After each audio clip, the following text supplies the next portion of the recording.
최근 안보 동향을 살펴 정세를 전망합니다. 우리의 안전과 평화를 다지는 시간, 디펜스 프라임 조수빈입니다. 북한이 오물풍선, 또 GPS 전파 교란 같은 도발을 이어오고 있습니다. 하나의 경계선을 두고 남북이 대치 중인데요. 오늘은 6.25 전쟁 발발 74주년을 앞두고 특집으로 준비했습니다. 프라임 이슈, 한반도 운명 가른 세계 선입니다.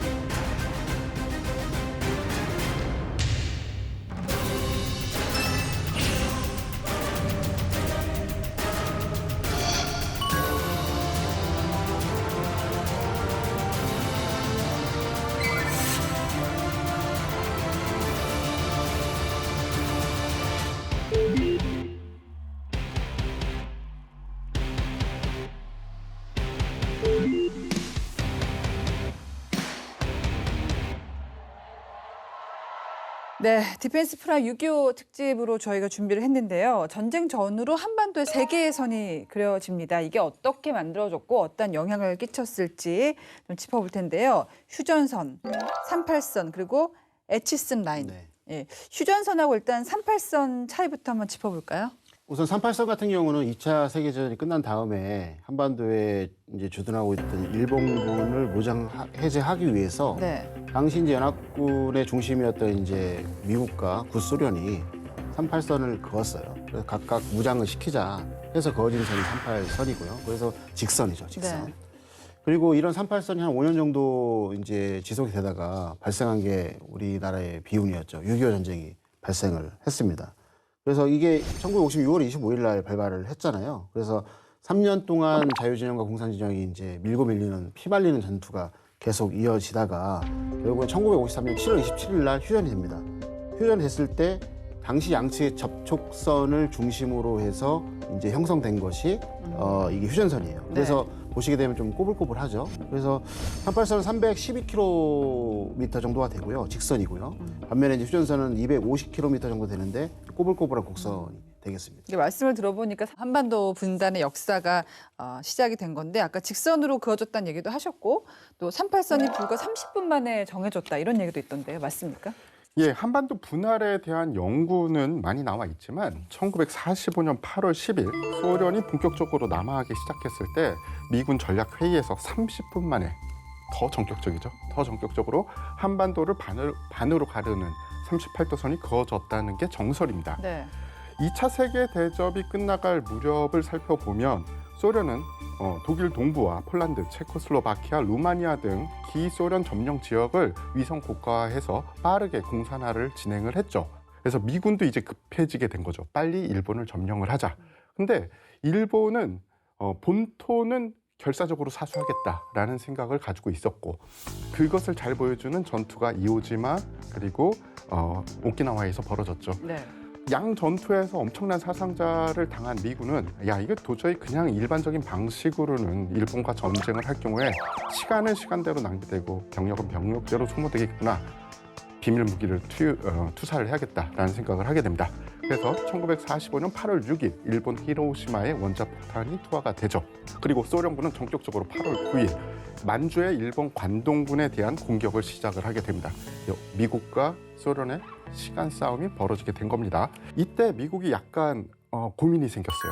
만약에 소련이 극동 지역에서 진격을 빨리 할 경우에 당시에 그 지역에 가장 큰 공업력과 그리고 군사력을 지녔던 일본을 점령하게 되면 그리고 일본을 공산화하게 되면은 이거는 지역 자체의 균형을 깨는 세력이 될 것이다 라는 생각을 하게 됩니다. 일본이 항복한 미국 동부 시간 8월 14일 늦은 밤에 국방성, 국무선, 해군성의 삼성조정위원회는 소련이 점령하게 되어 있는 한반도에 경계선을 긋자, 경계선을 만들어 놓자라는 논의가 진행이 됩니다. 조지 마샬 장군이 남북 분단선 설정을 건의하도록 실무진, 그러니까 대령 2명의 실무진에게 지시를 합니다. 옆방 가서 니네들이 경계선 하나 가져와라. 그래서 미 국방부 작전국 정책과장 찰스 번스틸 대령과 그리고 국무성으로 이때 당시에 근무를 하고 있었던 딜 러스크 대령이 옆방으로 자리를 옮겼습니다. 당시에 한반도에 제대로 된 지도가 없었나 봐요. 내셔널 지오그래피 지도 한 장을 놓고 아, 둘이 진짜요? 고민을 합니다. 그런데 이 둘, 그러니까 미국의 입장에서는 서울과 인천은 확실하게 가져가야 됐던 거죠. 왜냐, 서울은 수도였고 인천은 가장 중요한 항구 중에 하나였고 그리고 군사시설이 많이 있었기 때문입니다. 어떤 그러면 자연 지물을 이용해서 경계선을 정해야 되는데 산이나 강이 정확하게 갈라주는 게 없었어요. 우리는 산맥이 이렇게 돼 있으니까, 그렇죠? 맞습니다. 그래서 서울과 인천을 포함하는 그 위쪽에 선을 하나 긋자라는 게 조상분 교수님께서 말씀하셨던 38도선 일직선입니다. 그때 당시에는 사실은 경기도 연천과 강원도 화천, 철원, 인제, 양양, 고성군은 북한 쪽에 그래요? 속하게 된 거고요. 황해도 웅진반도와 개성은 남쪽에 속하게 된 겁니다. 이렇게 빨리 전격적으로 정해진 선에 대해서 반대 의견이 있을 수 있잖아요. 근데 신속하게 통과가 됩니다. 그만큼 상황이 급박했던 거네요. 맞습니다. 예, 예. 게다가 소련도 이 38도선에 대해서 그다지 이의 없어 하고 받아들이게 됩니다. 네. 그리고 심지어 38도선 이남으로 일부 내려왔던 소련군 부대는 38도선 협정을 지키기 위해서 38도선 이북으로 철수를 합니다. 왜 그랬을까요? 거기에 또 이유가 네. 있죠. 소련 같은 입장에서는 이 한반도보다는 다른 목적이 있었던 겁니다. 한반도는 조금 양보를 해도 러일 전쟁으로 뺏긴 사할린 남부와 쿠릴 열도 그리고 만주의 철도 이권을 우리가 가져오기 위해서는 미국과 연합국 쪽에 약간의 양보를 해주는 제스처가 필요했던 거죠. 그렇게 38도선이 연결이 되게 된 겁니다. 그러니까 제가 이 얘기를 들으면 이게 참 우리 얘기니까 안타깝기도 하고 국제 정세가 진짜 이해관계가 맞아야 되는구나. 뭐 이념 이런 거 필요 없고 사실 미국도 서울과 인천이 뭐 돈도 되고 이게 중요한 곳이었고 러시아도 같은 소련도 같은 상황으로 이런 선택을 하게 된 건데 사실은 이 열강들이 한반도를 분할하려고 시도했던 게 6.25 전쟁 때가 처음은 또 아니라는 얘기가 있어요. 그 혼란스러웠던 1800년대 말, 1900년대 초에 그랬거든요. 그래서 1894년도에요. 그때 영국이 이제 서울을 중심으로 해서 청하고 일본에 뭐 분할하자 얘기를 했는데 일본의 거절로 이제 그게 무산됐어요.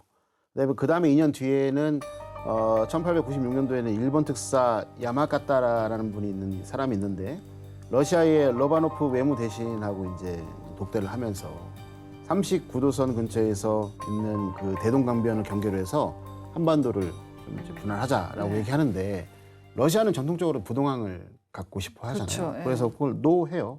그래서 결국에는 양국은 이제 비상시에 한반도의 남북 분할에 대해 합의를 하는 정도였고 구체된 안은 나오지가 않았어요. 그렇지만 이제 1894년도에 이제 청일 전쟁에서 일본이 승리를 하잖아요. 그러니까 기세가 아주 등등한 거예요. 그리고 1902년에 그 일본이 영일 동맹을 맺게 되면서 한반도의 전략적 우위가 막 엄청나게 커져버려요. 다른 나라보다. 그렇게 돼서 하다 보니까 러시아가 계속 부동항을 갖고 싶어 하잖아요. 그래서 1903년도에 일본에게 이제 한반도 39도선 이북 지역 중립지대로 두자. 니네하고 우리하고 충돌하면 안 되니까 이렇게 얘기를 해요. 그런데 이제 뭐 일본이 말을 듣겠어요.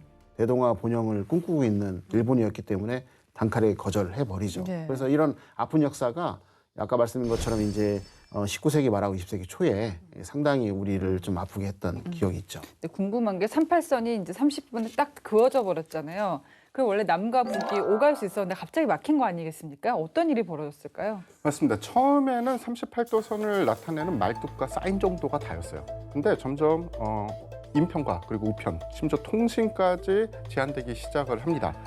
우편물 교환은 대략 2주에 1회씩 1947년 1월까지는 그래도 지속이 된 것 같아요. 그래서 20여 차례는 왕래를 했는데 1946년 5월 초에 사건이 하나 벌어집니다. 미소 공동위원회가 결렬이 되면서 무기 정예에 들어가요. 그러면서 미군정이 자, 그럼 38도선을 완벽하게 차단을 하자. 그래서 사람과 물자의 통행을 그때부터 완벽하게 막게 됩니다. 남북의 평야지대가 이어져 있고 인구가 조밀한 황해도, 경기도 앞바다에서는 그때부터 밀수가 성행을 하게 됩니다.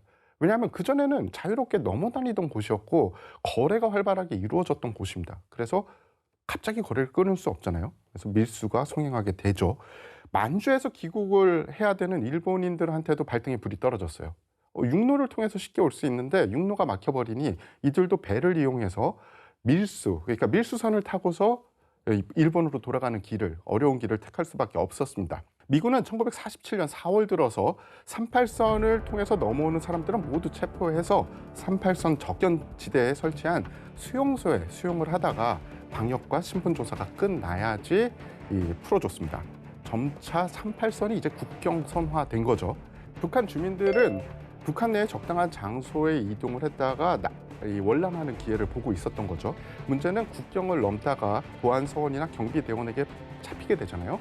그럼 이들은 재산을 다 팔아가지고 기종품을 만들어서 혹은 돈을 만들어서 넘어가는 와중에 잡히게 되니까 그 전 재산을 뺏기게 되는 거죠.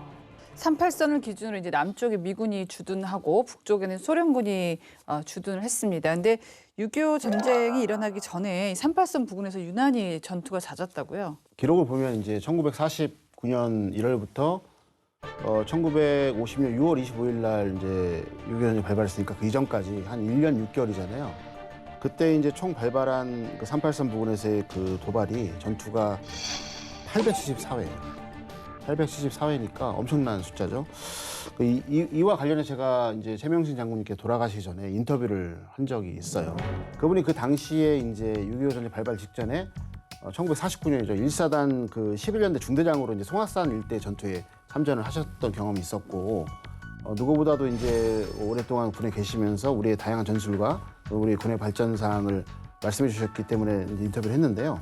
이런 말씀을 좀 하시더라고요. 소련군의 전술 무기 체계와 조직 편성으로 무장한 북한군은 6.25 전쟁 직전 자신들의 전투 수행 능력을 평가하고 국군의 대비 태세를 파악하기 위해 1949년에 국지전투를 집중적으로 감행했다라고 데이터를 말씀하셨어요. 쌓은 거네요. 그렇죠. 네. 이런 모습들이 지금도 나타나고 있어요. 이제 작년 10월 7일 날 이스라엘 급습한 하마스가 어떻게 했죠? 하기 전에 몇 달 전부터 동일한 어떤 시설을 가자지구에 만들어 놓고 예행 연습을 실시를 했지만 이스라엘 정보부에서 그것을 이제 뭐랄까 신빙성을 믿지 않았기 때문에 급습을 당한 거거든요.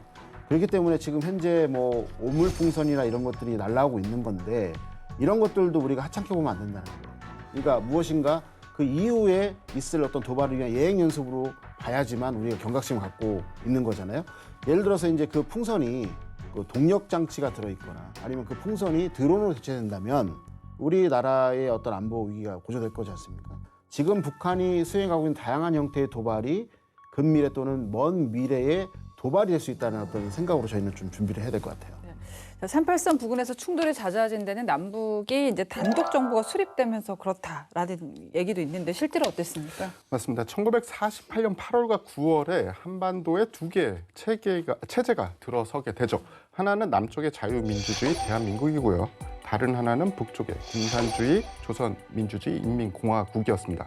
북한은 북한대로, 그러니까 김일성 정권은 무력을 써서라도 이제 통일을 하겠다라는 의사를 계속 내비쳤고요. 네. 그리고 이승만 정부 역시 북진 통일을 하겠다라고 하면서 미국에 공격 무기를 제공해 달라라고 계속 요청을 했지만 미국은 소련을 좀 생각을 하면서 소련 때문에 그런 무기를 줄 수는 없다라고 하면서 거부를 하게 됩니다. 그때는 그런 시대였네요. 예.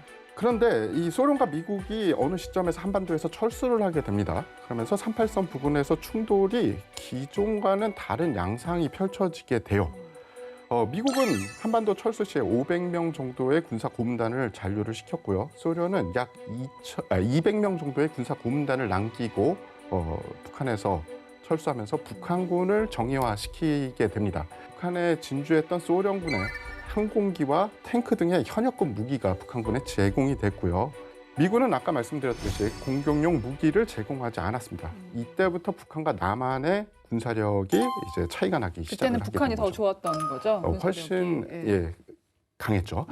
예. 48년의 충돌이 우발적이고 경찰과 수비대가 주축이 된 충돌이었다면 49년부터는 양측에서 정규군을 동원한 계획적이고 그리고 정말 교전이 집중적인 충돌이 벌어지게 됩니다. 김일성은 1949년 신년사를 통해서 국토 완정이라는 용어를 무려 13회나 사용하면서 무력 남침 의지를 강하게 드러냅니다. 갑자기 왔다고는 하는데 그 전에 상당히 많은 징후가 있었네요. 그러다가 1950년 6월 25일 일요일입니다. 새벽 4시 북한이 38선을 넘어오면서 6.25 전쟁이 시작이 됐는데 이 원인 중에 하나로 꼽히는 게 그 에치슨 라인입니다. 네. 여전히 논란은 있는데 어떤 이유입니까? 그러니까 논란이 많죠. 이게 그 애치슨이라는 게 그 사람이 이제 전 미국의 그 국무장관이잖아요. 네. 딘 애치슨인데 이번 1950년 1월 12일 날 전국 기자클럽에서 이제 아시아의 위기라는 연설을 해요. 예. 하면서 뭐라고 하냐면 애치슨 라인이 나오는데 중국과 구소련의 공사를 저지하기 위해 극동 방위선을 알류산 열도, 그래서 소련, 지금 이제 구소련 위쪽에 있죠, 러시아 위쪽에 일본 오키나와 필리핀을 연결한 선으로 이렇게 한다는 얘기가 나와요. 결국에는 애치슨 라인에는 이제 한반도하고 대만이 빠져 있는 거잖아요. 어떤 학자들은 북한이 한반도가 빠졌으니까 우리가 전쟁을 일으키더라도 이제 미국이 참전하지 않을 거다라고 해서 애치슨 라인이 6.25 전쟁이 결정적인 역할을 했다는 사람이 있고요. 근데 이제 구소련의 문서가 공개되면서 나온 것들을 보게 되면 결국에는 이런 6.25 전쟁에 대한 계획 같은 경우는 1949년도에 거의 일단락이 돼버리거든요. 그러니까 이미 6.25 전쟁에 대한 의도와 어떤 계획은 이미 49년도에 완료가 됐는데 1950년 1월 달에 나와 있는 애치슨 라인이 이게 무슨 연관이 있느냐 하면서 그건 아니다라고 이렇게 말하는 어떤 학파도 있어요. 근데 이제 뭐 결과적으로 보면 어떤 게 맞는지는 정치의 영역에서는 절대적인 건 없으니까 그럼에도 불구하고 제 개인적인 생각은 이런 어떤 미국의 메시지가 전쟁을 이미 결정을 했든 안 했든 간에 북한의 전쟁 수행에 영향을 인지적 차원에서는 미쳤다고 저는 보고 있어요. 빌미를 준 것은 줄 수 있죠. 근데 그게 결정적인 것이냐 아니냐. 뭐 그거를 시기로 따질 수는 없는 거. 왜냐하면 그 당시에 이제 2차 세계대전이 끝나고 나서 한반도를 중심으로 해서 수많은 열강들이 모여 있었잖아요. 또 이제 그 안에서도 이제 주인이 여러 차례 바뀌려고 하는 조짐들이 있었기 때문에 이다 아니다의 문제로보다는 영향을 미칠 수도 있다 없다로 봐야 돼요. 사실 북한은 애치슨이 말한 극동 방위선과 상관없이 네. 1947년부터 전쟁 준비를 차곡차곡 해왔습니다. 그냥 할 수는 없는데 딱 이게 터진 거 아닌가? 그냥 그 상황이 잘 맞았다 네. 정도로 이야기하는 게 맞지 않나 싶고요. 북한과 소련은 조소 군사 협정을 맺고요. 이 협정으로 소련은 북한에 무기를 지원하는 한편 군사 고문단을 통해서 상위 부대는 물론이고 소부대까지 군사 전술을 교육하면서 치밀하게 전쟁 준비를 합니다. 소련군이 48년 12월 철수를 해요, 북한에서. 근데 이것도 제가 보기엔 좀 정해진 수순이라고 볼 수 있고요. 왜냐, 북한군으로만도 충분히 6.25를 진행할 수 있다고 판단을 했을 겁니다. 미군도 49년 6월 미군을 철수를 시킵니다. 따라서 미군이 없는 한국은 공산주의자들에게는 야, 이제 때가 무르익었다라는 생각을 할 수 있는 거죠. 여기에 애치슨 라인이 어떻게 절묘하게 갖다 붙었다라고 저는 보고 있습니다. 49년은 사실은 공산주의자들에게는 환호의 한 해였어요. 왜냐, 49년 8월 카자흐스탄 사막에서 핵실험이 성공을 합니다. 그러면서 소련이 이제 핵무장을 할 수 있는 발판이 마련이 된 거죠. 중국은 그해 10월에 대륙을 석권을 하게 됩니다. 대륙 공산화가 이루어진 겁니다. 이런 분위기에 애치슨 라인이 딱 하고 가세를 하게 되는 겁니다. 북한이 애치슨 연설에 그러면 큰 의미를 뒀느냐? 저는 그렇다고 생각은 하지 않습니다. 애치슨 선언이 어떻게 됐든 간에 북한은 전쟁을 진행할 결심을 이미 하고 있었다고 생각을 합니다. 애치슨 선언이 당시에 국제적으로 좀 주목을 받았습니다. 우리 정부가 어떻게 반응이 있었을까요? 첫 번째 반응은 이승만 대통령께서 격노하셨죠. 격노하시고 경로.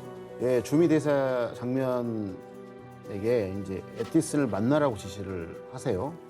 그리고 나서 장면 대사가 이제 의회를 출석해서 애치슨을 만나려고 하는데 부재 중이었어요. 그래서 대신에 버터워스라는 이제 국무부 이제 동북 아시아 차관보를 만나요.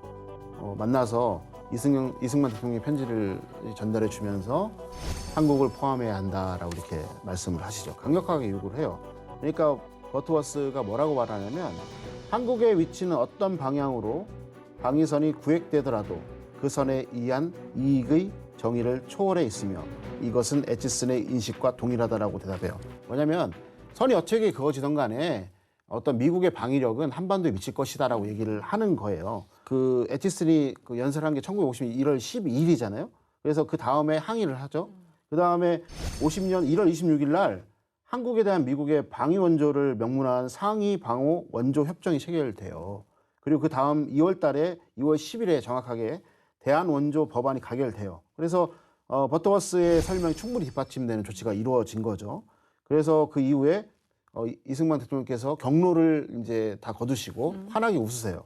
그러면서 2월 10일 장면 대사를 통해서 애치슨에게 감사의 인사를 전하게 됩니다. 굉장히 아슬아슬한 그렇죠. 순간이긴 했군요. 북한이 무려 이제 242대 전차를 앞세워서 38선을 넘어왔고요. 저도 디펜스 프라임 하면서 사실 처음 알았어요. 저도 우리 군이 당시에 전차가 한 대도 없었다는 게 깜짝 놀랄 상황이었고 진짜 무방비 상태였는데 유엔이 그때 어떻게 대처를 했습니까? 유엔은 매우 신속하게 반응을 했습니다. 6월 25일 유엔 안보리는 북한의 남침을 침략 행위로 규정을 했고요. 38도선 이북으로 북한군이 퇴각을 해라라고 요청을 하게 됩니다. 당연히 북한은 이를 무시했고요. 이틀 후인 27일 유엔군 파병이 결의가 되고요. 7월 7일에는 영국과 프랑스가 유엔군 총사령부 설치를 공동으로 제안을 했고 관할권을 미국에게 위임을 합니다. 네. 유엔군을 지휘할 통합군사령부가 설치가 됐고요. 메가더가 유엔군 사령관에 임명이 되게 됩니다.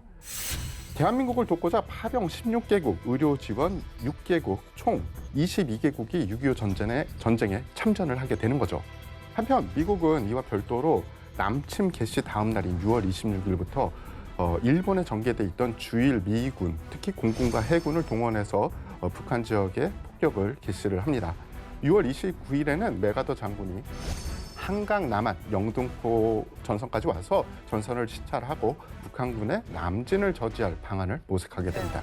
6.25 전쟁은 역사상 가장 많은 국가가 참전한 전쟁으로 기록됐습니다. 정말 세계의 젊은이들이 와서 목숨을 잃고 또 피를 흘렸었는데 각국에서 파병됐던 병력 어느 정도였습니까? 역사적으로 이제 단일 연합군으로 가장 많은 나라가 참가한 전쟁이에요. 그래서 뭐 제가 여기서 일일이 다 말씀드릴 수 있겠지만 이제 시간 관계상 뭐 테마를 하나 잡았어요. 어떻게 잡았냐면 6회 공군을 모두 참전시킨 나라. 첫 번째는 뭐 미국이겠죠. 미국은 이제 최초로 참전을 했고 이제 50년도 7월 5일 날 그 오산의 중미령에서 북한과 최초 격전을 하고 그 이후에 9월 15일 날 인천 상륙작전을 하면서 전세를 역전시켜 버리고 1950년 말부터는 중국과 계속해서 이제 전투를 이어나가게 되죠. 그리고 1953년 7월 27일까지 저희가 휴전까지 저희가 주요한 역할을 해준 동맹 중의 동맹국이 되겠습니다. 두 번째는 이제 호주가 그 6회 공군을 다 참전을 시켜요. 그래서 1950년 6월 28일 날 이제 파병 결정을 다 하고요. 그 이어서 이제 해군 공군 그 다음에 이제 호주 육군 순으로 해서 이제 그 연합군에 합류를 하게 됩니다. 특히 호주 육군 3대대는 되게 용맹하기로 이제 유명한데요. 1951년 10월 3일부터 일주일간 마량산이라는 데가 있어요. 서부전선에. 마량산 전술에서 그 전투에서 중공군을 상대로 뛰어난 전투 능력을 입증을 했고요. 세 번째 이제 육해 공군이 모두 참전한 나라가 의외의 나라예요. 태국인데 태국은 아시아에서 가장 먼저 이제 6.25 전쟁에 지원의 의사를 밝혔고요. 그다음에 전쟁 초반에 쌀 4만 톤을 원조해줬어요. 그 이후에 이제 모든 부대를 파병하고 특히 태국 육군 21년대는 52년부터 53년까지 포크찹고지에서 중공군의 공세를 백병전과 역습으로 다 이겨냅니다. 그때 별명이 리틀 타이거라는 어떤 그 별명을 얻게 돼요.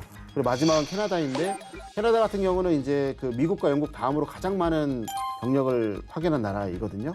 그래서 이 나라도 이제 단독보다는 영용방 27여단에 소속돼서 이제 싸우게 되는데 1951년 4월 23일부터 25일까지 그 유명한 가평 전투에서 목숨을 내놓고 이제 중공군의 그 침투를 다 저지한 것으로 유명합니다. 그 밖에도 뭐 감사를 전할 나라들이 수많이 있죠. 그럼에도 불구하고 저희가 이 나라들을 좀 이렇게 제가 좀 말씀드린 거 뭐냐면 특히 더 기억을 해야 되고요.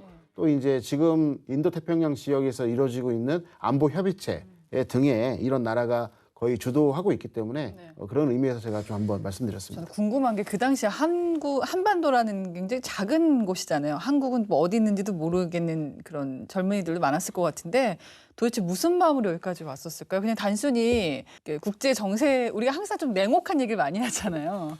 그런 것 때문에 온 건지. 현실주의적인 어떤 입장도 있지만은 이게 있는 것 같아요. 이게 한국에서 오늘 일어난 한국의 전쟁은 내일 우리나라에서 일어날 전쟁과 동일하게 생각하는 거예요. 영토가 많이 떨어져 있는데도. 그렇게 되면은 우리가 오늘 지원하지 않으면 내일 한국이 우리 지원해 주지 않는다. 이게 항상 말씀드렸지만 그게 권위주의 국가의 가치 사슬이 있는 것처럼 자유민주주의 국가의 가치 사슬이 있는 거예요.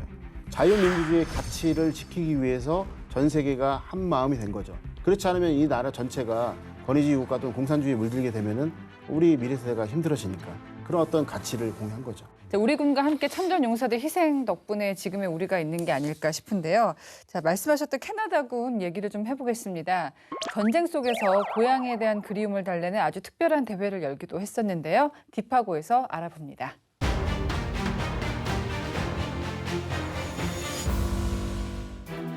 전혀 알지 못하는 나라, 한 번도 만난 적 없는 국민을 지키기 위해 타국 땅을 밟은 유엔군 참전용사들. 총 22개국에서 온 195만여 명의 참전용사들은 대부분 10대 후반에서 20대 초반의 청년들이었는데요. 그들이 남긴 모습 중에 유독 시선을 잡는 장면이 있습니다. 한겨울 꽁꽁 얼어붙은 강 위에서 하키 시합을 펼치는 모습인데요. 전쟁의 포화 속에서 열린 하키 경기. 어떤 사연일까요? 6.25 전쟁에 참전한 유엔 회원국 중 미국과 영국 다음으로 많은 용사를 파병한 나라가 있습니다. 다름 아닌 캐나다인데요. 당시 캐나다는 한국과 외교 관계가 전혀 이루어지지 않은 상황에서도 파병 결의안을 만장일치로 채택했을 정도로 지원에 적극적이었습니다. 그리고 어느 나라보다 신속하게 대규모 육해 공군을 파병함으로써 다른 유엔 회원국들의 동참을 독려했는데요. 캐나다군의 활약이 가장 돋보였던 전투는 1951년 4월에 벌어진 가평 전투입니다.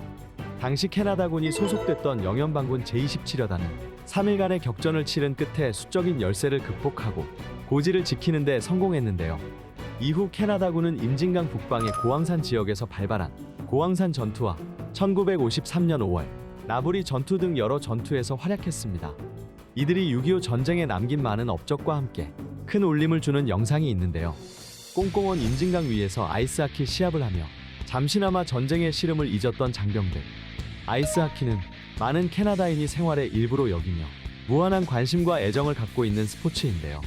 전선이 고착되고 전투가 소강 상태에 이르자 최전방에 주둔했던 캐나다 육군 프린세스 패트리샤 경보병연대와 왕립 22연대는 장병들의 사기를 높이고자 군수품 속에 스케이트와 하키 장비를 들여왔습니다. 장병들은 한겨울 꽁꽁 언 임진강을 임진가는스라 부르며 하키 시합을 펼쳤는데요. 먼 타국 땅에서 목숨을 걸고 싸웠던 캐나다 젊은이들은 추운 겨울 임진강 빙판을 가르며 고향을 향한 향수를 달래고 전우회를 다질 수 있었습니다. 이 생생한 순간들은 캐나다 육군의 기록물에 남았는데요. 정전 후 한동안 조명받지 못했던 기록들은 1998년 한국에서 일하던 캐나다인들에 의해 우연히 발견됐고, 이 소식을 접한 캐나다의 연하 마틴 상원 의원의 추진 아래 무려 60년 만에 참전용사들의 아이스하키 시합이 다시 세상에 나왔습니다. 임진 클래식 재연 행사에는 6.25 당시 실제로 시합을 뛰었던 각 연대 출신의 참전용사들이 등장해 활약하기도 했는데요. 참전용사를 기리는 역사적인 하키 경기의 부활은 캐나다 육군의 대표적인 연례 스포츠 행사로 정착하며 지금도 큰 호응을 얻고 있습니다. 참혹한 전쟁 속에서 캐나다 장병들에게 큰 힘이 되어준 임진 클래식. 참전용사들을 기리는 행사들이 앞으로 더 오랫동안 이어지기를 바랍니다. 지금까지 딥하고였습니다. 디펜스 프라임, 오늘은 6.25 특집으로 한반도 분단 역사 있는 세 개의 선 알아보고 있습니다. 6.25 전쟁이 휴전하기 전까지 38선이 남한과 북한을 가르는 경계였다면 1953년 7월 27일 휴전을 하면서부터는 휴전선이 이제 등장을 하게 됩니다. 이 휴전선, 언제부터 논의를 시작했습니까? 예, 휴전선, 즉 군사분계선 문제는 이미 1952년 1월 27일에 대부분은 큰 면에서는 타결이 됐다라고 보셔도 됩니다. 즉 실제 휴전이 이루어지기 1년 6개월 전부터 꾸준히 협의를 해왔고, 양측에서 이 정도 선에서 휴전을 하자라는 이야기는 벌써 진행이 됐다고 볼 수 있는 거죠. 하지만 타결이 안 된 것들이 몇 가지 있었어요. 그중에 가장 큰 게 포로 교환 문제 같은 것들입니다. 사실 6.25 전쟁이 진행이 되고 2년 동안 이렇다 할 큰 성과를 내지 못하고 있는 가운데 중화인민공화국, 즉 중공이 본격적으로 참전이 되면서 미국도 상당히 큰 부담을 느끼게 됩니다. 이 전쟁 언제까지 끌고 가야 되나라는 생각을 할 수밖에 없었던 거죠. 뿐만 아니라 유엔군들 사이에서는 이제 중국이 개입을 하고 그리고 소련까지 개입하게 되면은 이거는 제3차 세계대전이 벌어질 것이다 라는 위기감이 고조가 됩니다. 그래서 미국은 소비에트 연방 및 중공과 휴전을 논의를 본격적으로 하게 되죠. 이런 상황에서 1952년 3월 이승만 대통령은 분단 상태에서 휴전을 하게 되면은 대한민국에게는 사형 선고나 다름이 없다라고 주장을 하게 돼요. 그래서 우리는 그냥 우리끼리라도 계속 전투를 지속할 수밖에 없다라고 주장을 하게 됩니다. 그러면서 휴전을 하는 것을 동의를 하지 않아요. 그래서 휴전이 점점 조금씩 미뤄지는 그런 계기 중에 하나가 됩니다. 하지만 1953년 3월 5일 큰 사건이 하나 벌어집니다. 소련에서 스탈린이 드디어 사망을 하게 되죠. 스탈린이 사망을 하니까 어떻게 보면 전쟁의 원동력이 없어졌고, 그리고 스탈린 사망 후에 이제 새로운 소련 내각은 6.25 전쟁은 정치적으로 마감됐다라는 결정을 중공과 북한 쪽에 통보를 하면서 포로 교환 문제를 동의를 해라, 어느 정도 동의해서 빨리 휴전을 진행하자라는 지시를 하게 됩니다. 그렇게 해서 결국은 1953년 7월 27일 22시에 판문점에서 휴전협정이 조인되게 되는 거죠. 3년 1개월 만에 6.25 전쟁은 휴전으로 매듭이 지어지고 오늘날 지금까지 계속 효력이 이어지고 있습니다. 네, 38선 그을 때는 이제 구획할 뭐 기준을 못 찾아서 직선으로 그었었잖아요. 휴전선은 곡선이잖아요. 네. 이건 어떻게 잡은 거예요, 그러면? 정말 아픈 스토리가 있는 건데요. 네. 예, 1950년 2월 27일 날 휴전이 되잖아요. 그래서 그때 이제 협정서에 뭐라고 되어 있냐면 임진강변으로부터 동해안까지 모두 1292개의 말뚝을 박아놓고 이 말뚝을 쭉 이은 선을 기준으로 남북 2km씩 후퇴한다. 지금 DMZ가 된 거죠. 그래서 어떻게 보면 그 당시에는 아까 태균님께 말씀하신 것처럼 휴전선이나 휴전점이었어요. 그런데 문제는 이 휴전 협상이 언제부터 시작되면 1951년 7월부터 시작이 돼요. 이 말은 뭐냐면 그때부터 기동전이 아니라 고지전살전이 시작된 거죠. 그러면은 양측이 교착되어 있는 상태에서 이 휴전의 협상에 이니셔티브를 갖기 위해서 어떻게 해야 되죠? 고지전살전에서 승리를 해야 돼요. 피말리너도 고지전살전 2년 전이나 지속이 되는데 이때 이제 공산 진영에서 머리를 쓰게 돼요. 또 왜냐하면 그때 당시 전선을 보게 되면 서측은 거의 이제 미군이 중심이 되는 그 어떤 방어부대가 이제 그 부대가 배치돼 있었고요. 중동부는 이제 국군이 되어 있었어요. 그러니까 서부 전선에서 화력이 강하니까 이쪽을 틀어 막아야겠다면 휴전 장소를 계속 서부 지역 개성 일대로 잡아놓는 거예요. 네. 그러면 거기서 휴전하게 되면은 휴전하는 장소 주변에서는 전투를 할 수가 없잖아요. 그러니까 여기는 이제 상대적으로 해서 밀고 당기는 어떤 그런 기동전도 없을 뿐더러 고지쟁탈전도 그렇게 심하게 발생하지 않아요. 그러나 이건 우리나라 전쟁이잖아요. 국군의 입장에서는 한 치라도 더 따서 우리가 우리 영토를 편입시켜야 되잖아요. 휴전이 끝나기 전까지. 접촉선이 기준이 되니까. 그래서 중부 지역에서는 지금도 보게 되면 올라가 있는 거예요. 실제로 보게 되면은 휴전이 이루어지기 일주일 전에 1953년 7월 20일부터 일주일 동안 화천 발전소 부근에서 이제 425고지라는 유명한 고지가 있어요. 거기서 국군이 이제 중공과 치열하게 고지 정찰전을 하고 그때 당시에 중공군 1기대대 규모 하는 뭐 950명을 저희가 이제 사살해갖고 이제 그 북쪽으로 진격한 사실이 있어요. 네. 그래서 이런 것들이 모여서 현재 휴전선을 딱 보게 되면 DMZ를 보게 되면 서부전선 같은 경우는 거의 좀 일직선에 가까이 보이지만 중부전선부터는 이쪽으로 쭉 올라간 모습이 보이잖아요. 예, 예. 이 DMZ 이 하나하나가 다 우리 그 선배들, 우리 그다음에 선조들이 피땀이 다 서려 있는 거예요. 그래서 이것들을 우리가 6.25를 맞이하면서 이런 부분들이 왜 이게 직선이 아니고 꼬불꼬불한 곡선일까? 이 안에 들어있는 우리 어떤 선배와 선조들의 피와 땀 우리가 기억을 해야 돼요. 선배 선조라니까 나이 굉장히 많아 보이지만 사실 막 10대 청소년들도 있었다고 하고 그렇죠. 그렇죠. 정말 네. 젊은이들이 가서 지켜낸 땅이라고 볼 수가 있는데요. 여기를 좀 물어봐야 될 것 같아요. 선 얘기를 계속 하다 보니까 서해 북방 한계선 NLL은 지금도 남북이 첨예하게 대립을 하고 있는데 이 해상 분계선은 어떻게 이제 그어진 건가요? 예, 정전협정 당시에 육상의 군사 분계선은 그래도 쉽게 합의가 됐는데요. 해상 경계선에 관하여는 연안 수역의 범위를 둘러싸고 3해리를 주장한 유엔 사령부와 12해리를 주장한 조선 민주주의 인민공화국의 입장 차이 때문에 명확한 합의가 없었습니다. 대신에 연해의 선 및 해면에 관한 통제권은 1950년 6월 24일 이전에 기준으로 하되 서해 5도는 유엔군 사령관 관할 아래에 둔다라는 단서 규정만 두었죠. 즉 황해도와 경기도 경계선은 다만 서해 도서에 대한 통제권을 표시하기 위한 것이며 서해 5개 도서는 선으로 연결할 수 없다라는 규정이 생기게 됩니다. 이 제한 규정은 휴전회담에서 양측의 의견을 절충한 결과였습니다. 네, 북한이 잊을만 하면 NLL을 건드려요. 이번에 GPS 교란한 것도 이 부분이었고 북한이 왜 자꾸 서해 NLL 도발을 감행을 하는 건지 좀 짚어봐야 될 텐데요. 보게 되면은 이제 지상에서 있는 그 휴전선과 이제 북한은 그냥 좌우측으로 쭉 뻗어서 북쪽에 있는 섬들은 다 우리가 뭐 영토로 하고 남쪽은 너희들이 해라 이런 식이었거든요. 근데 이제 가만히 생각해 보니까 유엔군 입장에서는 이게 남는 장사가 아니에요. 왜냐면은 그 당시에 우리 한반도에 있는 모든 도서는 대부분 다 유엔군이 점령하고 있었거든요. 그래서 이제 유엔군이 꺼낸 카드가 뭐냐면 아니야 그건 아니고 이제 뭐냐면은 그 전쟁 발발 이전에 각국이 기속돼 있던 섬들은 각국으로 보내자라고 한 거예요. 그러니까 이제 그 전쟁 발발이 38선이 있었으니까 이제 서해 오도가 그 당시에는 우리 대한민국의 영토였던 거죠. 그래서 그게 이제 우리 걸 갖고 오자 해서 합의가 되고 그게 이제 연해도서의 정의의 그를 이제 협정서에 넣으면서 이렇게 공식화된 거예요.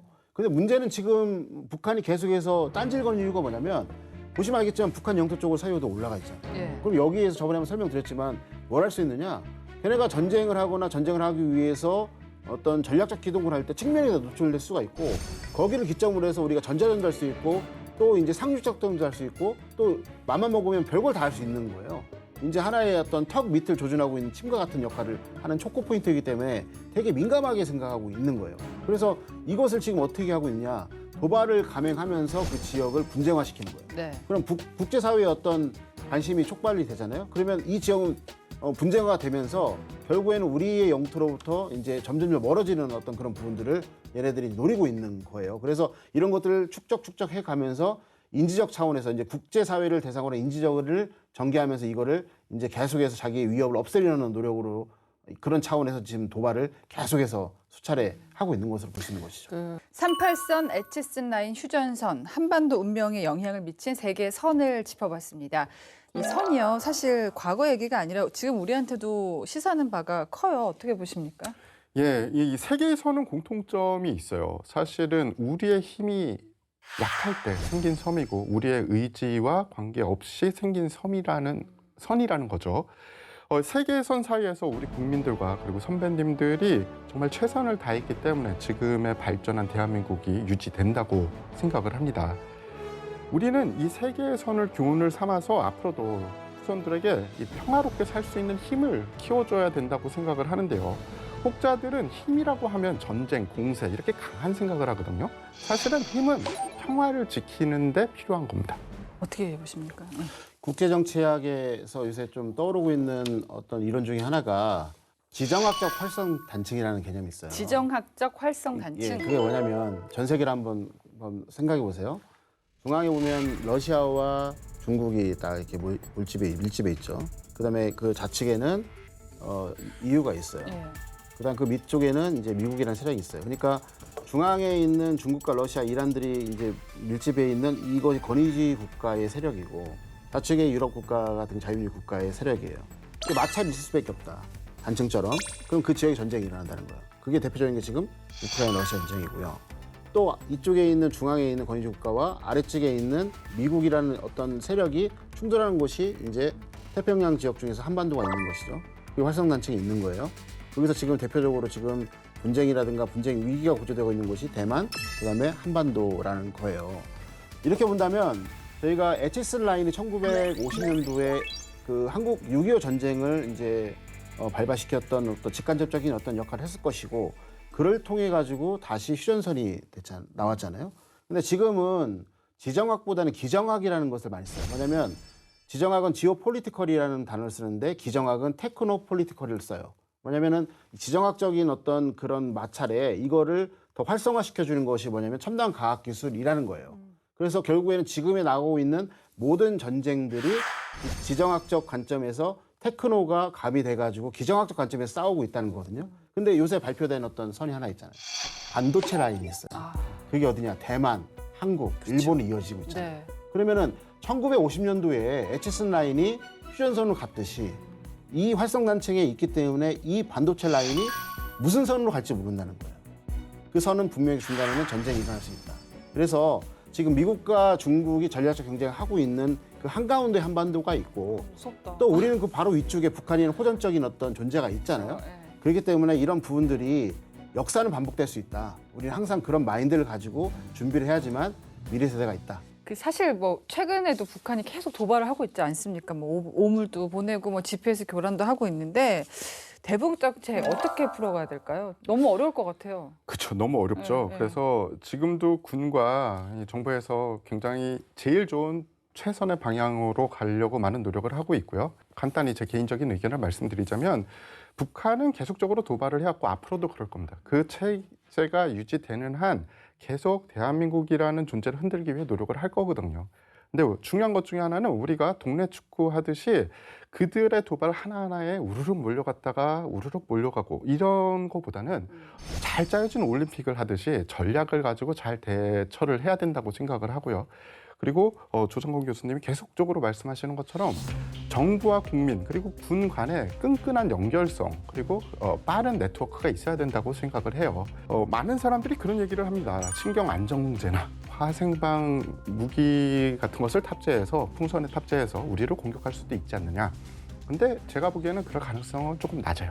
왜냐하면 화생방 공격을 한다라는 거는 전쟁을 각오하고 해야 되는 행위이기 때문입니다. 그런데 이 북한이 보내는 오물에는 정말 뭐든지 다 포함될 수 있지 않습니까?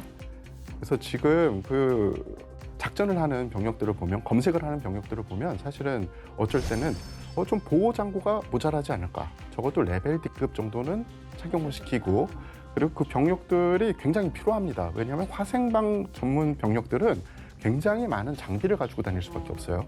그래서 그들을 너무 혹사시키진 않고 우리가 좀 스마트하게 대응을 해야 된다라고 생각을 합니다. 굉장히 중요한 얘기 해주셨어. 사실 그 오물 안에 뭐가 있는데 참 어떻게 보십니까? 뭐 큰 틀에서 말씀드릴게요. 이제 태기 장님께서 말씀해 주셨는데 결국에는 이제 뭐 클라우제비치까지 말씀 안 드리더라도 삼위일체 그러니까 국가 총력전을 수행하는 국민 그다음에 정부 군이거든요. 그래서 이 삼각형의 연결고리를 끊기 위해서 도발을 하는 거예요. 그래서 그것이 바로 하자마자 끊기져 버린 게 전쟁으로 이어지는 거거든요. 그걸 안 끊기게 하는 것이 이제 위기관리라고 하는 거예요. 그래서 결국에는 저런 어떤 행동들이 나옴에도 불구하고 우리가 끈끈하게 그 신뢰관계를 형성한다면 북한의 도발을 저희가 다 이제 무력화시킬 수 있죠. 근데 이게 중요한 게 뭐냐면 그중에 가장 중요한 게 있어요. 제가 예전에 그 미국에서 군사교육을 받을 때 이제 베트남 장군하고 이제 얘기할 기회가 있었는데 제가 이제 이런 얘기를 좀 질문을 해봤어요. 뭐 베트남은 핵을 갖고 있습니까 없습니까라고 해서 장난스럽게 물어보니까 그 사람이 안면이 싹 바뀌면서 있다 딱 그런 거예요. 엄청나게 많다는 거예요. 제가 깜짝 놀랐어요. 그래서 뭐라고 대답한 줄 아세요 혹시? 우리는 인민 자체가 핵이다. 딱 그런 거예요. 그러니까 무슨 말이냐면 제가 소름이 선뜻했거든요. 우리 국민의 지지. 조금 잘못하고 좀 부족한 면이 있어도 이제 이거를 좀 뭐랄까 바꿔나가고 노력하고 있는 국방실 4.0 추진하고 있는 이 군을 국민들이 지지해 준다면 이건 핵보다 더 큰 위력이 있을 거라고 판단합니다. 네. 한반도는 가장 긴 전쟁을 치르고 있습니다. 70여 년 전 총성은 멈췄지만 아직 전쟁은 끝나지 않았죠. 지금도 북한은 우리 안보를 위협하고 있습니다. 오늘은 분단 역사 속에 있는 세계의 선을 통해 진정한 평화는 강력한 국방력에서 나온다는 걸 다시 한번 돌아보는 시간이었습니다. 자, 저희는 여기까지입니다. 디펜스 프라임은 매주 금요일 밤 10시 여러분을 찾아갑니다. 고맙습니다.